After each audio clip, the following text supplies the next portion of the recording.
Welcome everybody to another live recording of the Business Travel 360 Linking the Travel Industry podcast, where we discuss travel industry news you're talking about on LinkedIn. My name is Rian and I'm one of your hosts today. I'm the co-founder at Agentivity, where we provide operational reporting and data automation solutions for travel sellers. So if that sounds of interest, please get in touch. As usual, I'm joined by Ash and Anne to help me discuss our list of stories with you. So over to you, Anne. Welcome, everybody. I'm Anne. I'm an independent consultant with LeapShift and happy to help you with anything related to retailing, NDC, one order, and distribution in general. Over to you, Ash. Hi, everyone. My name is Ash, and I'm the host of a weekly business travel podcast called What's Up in Business Travel, where we give you only the important updates in under 15 minutes. Additionally, I'm the Vice President of Client Success at Traxo, and this is Linking the Travel Industry.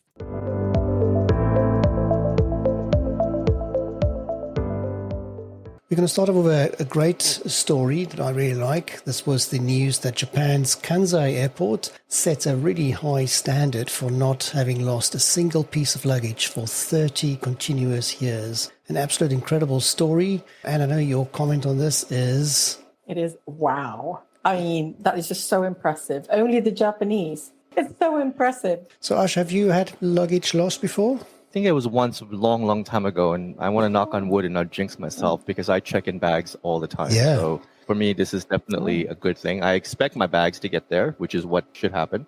To Anne's point, the Japanese culture, if you land at any of the airports, no matter how busy it is, you'll always find a very high level of sophistication as it relates to your baggage reception. They go as far as making sure that somebody's receiving the bags when it comes down the chute. They align the bag properly. Never does a bag hit another bag because it spaces out through the technology. So you won't have bags on top of bags on top of bags at all. This is not surprising, but of course, quite a success story for sure. I wonder where the other Japanese airports rate on this list. Well, probably 29 years or 28 years, and they're devastated about it, I'm sure. I wouldn't be surprised. Okay. Exactly. Just a shout out there to Stefan Till commenting. He's asking, Anne, if you're going to be flying Condor today, given your shirt. For those who's listening in or can't see the graphic, Anne is wearing a stripy shirt. It's not me he's asking about. It's Ash's hat he's asking about. And I was going to ask the same. Oh, I'm so sorry. Ash, yes, you're right. Is that a Condor hat, Ash? Come on, No, guys. it's the American flag hat. Today's Memorial Day weekend in the U.S., and we are celebrating and remembering all our military. So it's a very, very special day here. It actually is the unofficial kickoff of summer as well. But equally, and you are also wearing something stripy, so there you go. It could have been you.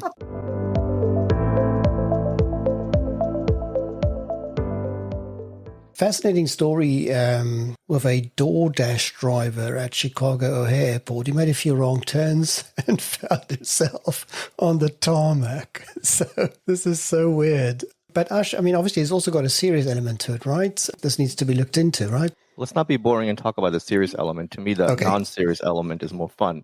I'm wondering, did somebody order something from the plane and the location was there? All sorts of thoughts go through my head. But if you're DoorDash, isn't this kind of a very strange situation where you could actually use this in a promo? But I think there's an opportunity here for, we'll deliver no matter what. There's definitely a good PR stunt here. Yes, nothing will stop us, right? There's a whole sort of tagline you could go, But interesting story, right, Anne? That was exactly what I was going to say. I wonder if somebody was ordering this from the location, from a plane there. Can you imagine the shock when you realize where you are? Let me tell you a related industry story which I saw.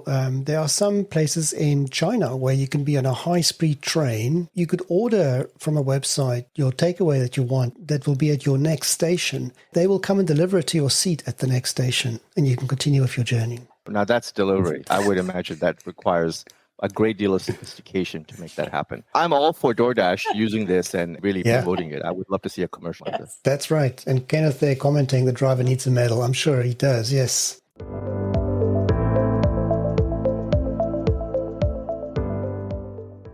Some news out of Africa, just something I spotted, which was very interesting, that Ghana, whose national airline, I think it was Air Ghana, failed. They are in talks with the United Arab Emirates for some funding and partnership and investment to see if they can get that airline up and running again. So we'll follow that story with interest. And then if I'm not mistaken, posted by Ash himself, this is about the news that following a spate of increases in onboard power bank and other portable device risks, fire risks. If you remember, there was that Busan Air aircraft, which was entirely destroyed after a power bank caught fire. Southwest Airlines became the first US airline to introduce a policy around these devices, and that policy is that it must be visible during flight at all times. So, Ash, this was your post. Obviously, we're all advocating for a policy on this, but I think you would like things to be taken a bit further, right? I would. Look, if you're going to cite the FAA study, which shows that in 2020, there were 39 incidents. In 2024, there was 89 incidences and all that stuff. Then you have to also tie into that a seriousness to that conversation. Simply showing your charger while you're charging it and making it visible definitely lacks that. The idea that, oh, these things can only happen when you are charging, I don't think is true. I think that your charger can overheat even though it's not charging. Your phones can overheat, your iPads can overheat. So if you're going to have a policy, you really want to shut this down, then you want to make it beyond just make it visible. So Southwest, I think it is a nice attempt. No U.S. airline has a policy around this. So if you were going to be first, let's do it right. Let's do it well. This was an opportunity for Southwest to step up, and I think they kind of dropped the ball. This terrifies me, I have to say, the fact that these devices can catch fire, and also the fact that I think we talked about this before, there's almost no regulation as to the quality of those devices and how they are put together. And so you don't know, what's inside them and how easily it can catch fire. And, a fire in an aircraft is no fun. So yeah, I would agree with you, Ash. I would like to see this be pushed further. Any of our listeners have any comments or thoughts on this, please let us know. This is also actually a very good time for you to tell us where you are listening from, and we'll give your name a shout out there on screen, because the other purpose of linking the travel industry is also to make sure as many of us are connected to one another as possible. So put your name out there and maybe you'll get a few additional connection requests today. But just to say thank you for giving us your time on a Monday. We're not done. We've got a few more stories to follow.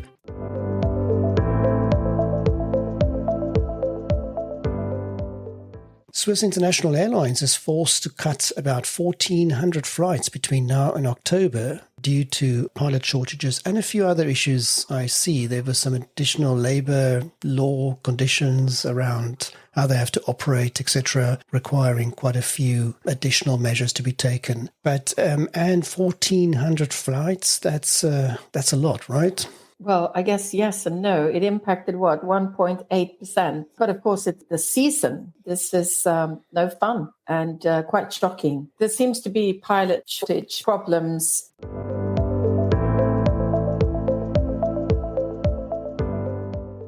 So we've had quite a few comments there on screen. Thank you. It's nice to see we've got, again, such a global audience from Seoul, Madrid, Istanbul, Dubai. It's wonderful. So thank you very much. Moving on, interesting development. If you recall last year, Steve Singh from Spotnana, his investment group last year acquired Direct Travel, and we knew they were going to do something with it. And so they've announced last week that they have deployed a solution which I'm pronouncing as Avenir. It combines apparently several technology providers, Spotnana, Group Planning Technology Troop, and Expense Management Technology Center, and of course with the backing then of the infrastructure and network of Direct Travel. And that is their offering to the corporate market. It went hand in hand with a poll, a survey done amongst corporate travel buyers, which expressed a high percentage of them was unhappy with their TMC, and they cited quite a few factors that this solution is going to try and address. So all in, quite an interesting development and package there. Ash, am I pronouncing that right, or are you also guessing as I am? It's Avenir, and by the way, it's a French word. Okay.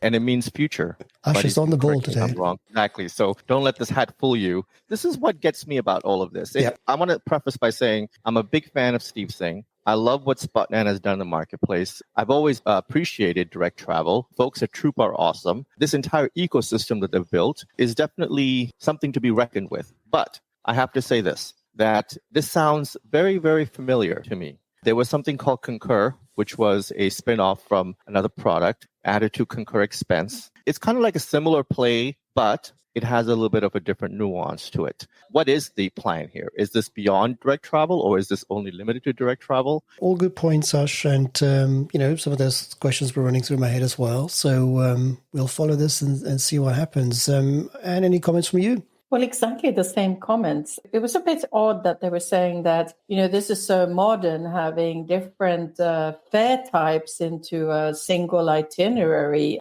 split payments, and, they're calling this so modern. That's not necessarily so. It is definitely compared to Concur, like Ash is saying. It's the technology of the corporate booking tools that is really behind the times. I'm asking myself exactly the same questions. By the way, Ash, what are you saying that Avenir means? Future, Yes, future. I'm asking exactly that. Will this, if it's in the scope of direct travel, then it's very limited, and shouldn't sort of spot nanotechnology be used on a much, much wider scope?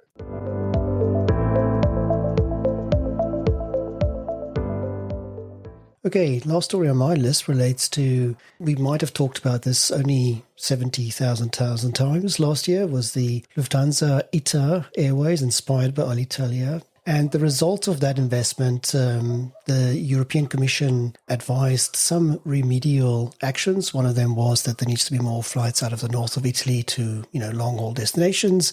And they also oversaw the slot allocations at Milan Linate Airport, and they gave, of course, quite a few slots to this, combination of airlines. So Luxair is not happy about that, and they are taking the European Commission to court about it, saying that they were left out of these slot allocations, and it was very unfair treatment that they've received there. So interesting story there. We'll follow it and see what happens.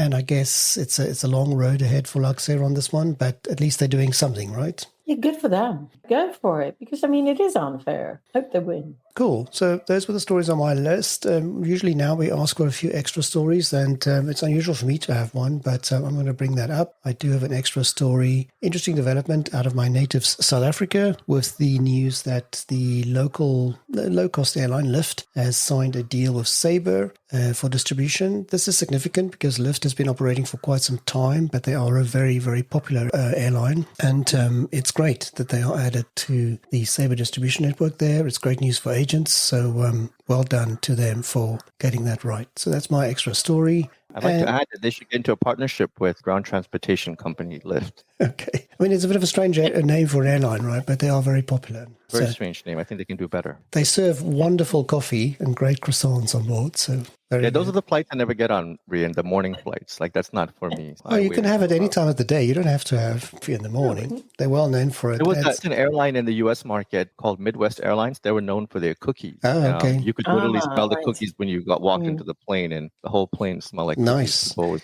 They sell proper Lavazza coffee, and it's really good.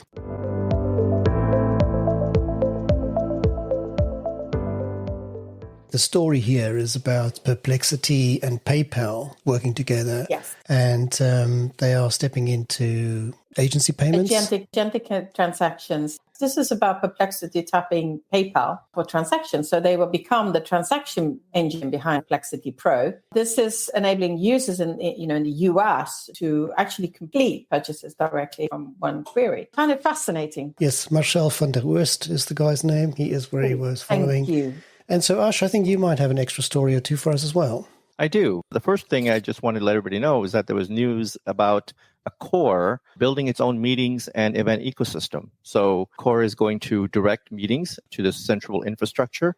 This is going to bring in all their 5,600 or so Accor hotels around the world, where somebody could log in and submit a meeting request, manage a meeting all through this one infrastructure. So this is something that they're expecting it to come online next year. So they're starting work on this now. This is a way for them to manage the meeting processes. Does Accor offer meeting rooms even if you're not staying there? Like, can you just book a meeting room? Do you know? Yeah. Okay, good. Other hotels have done this already. This is not a new thing, but definitely it's a big deal because Accor is doing it. So good story there, something to look out for. The other story I want to talk about is one that's really gotten under my skin. And this is the U.S. Justice Department reaching a deal with Boeing. And this is around the fatal accidents that occurred where two 737 MAX planes had crashed. So there's been an ongoing dispute about this. Boeing has, of course, gone through the ringer on this story and on this topic, spent about $1 billion in all sorts of fines and fees and what have you. But the big piece that was really, really important for the families of those that perished is some sort of acknowledgement and fact that Boeing is admitting that they did something wrong. And of course, every evidence in the book points to that they did. This will free Boeing from having to admit that they ever did anything wrong. So I'm really, really upset about this. And I think that the families of those that perished on those planes deserve at least that much, because the fines have all been paid. This is not about money. This is simply about you did something wrong. You knew you did something wrong. All the evidence pointed to it. Yeah. I mean, so for $1 billion, we'll look the other way. Okay, guys, I think that is a wrap for today. So thank you so much to Anne and Ash. And over to you, Anne. Thanks, everyone. It's great to see your comments and that you're listening from all over the world. Over to you, Ash. Thank you all for joining today's live recording of Linking the Travel Industry. We record this podcast live every week on Monday. We ask that you share this event with others that you know. Chances are high that if you enjoyed today's session, others that you know will as well. As we had mentioned, if you ever miss a show because of time zone or availability, the podcast is available at businesstravel360.com. This is Linking the Travel Industry, signing off. And happy Memorial Day.